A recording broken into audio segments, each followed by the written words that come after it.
Look, the world's a tough place right now. We barely come out of this COVID thing. You had this Ukraine conflict and all the consequences which came out of it. Energy, food, inflation, fertilizer.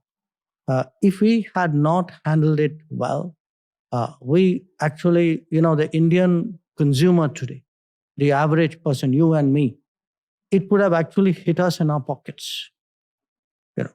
We would have seen much higher inflation. We'd be paying much more for our oil than we are.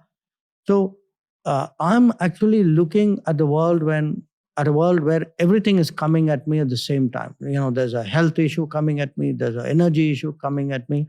I have a set of border problems on the border areas with the Chinese. I have the pending, the old problem with the Pakistanis who, have been doing terrorism for so long. And at the same time, I'm growing.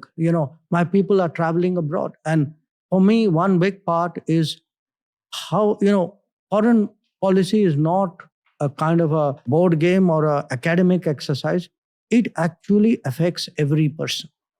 So in my own mind, it's like, how do I get this foreign policy for you personally, right?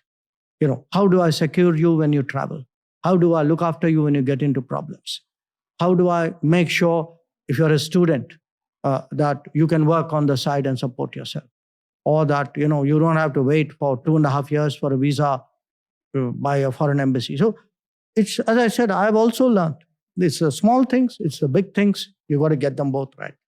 The one truth I've learned about geopolitics is that it's money oriented. If you have the money, it helps you geopolitically.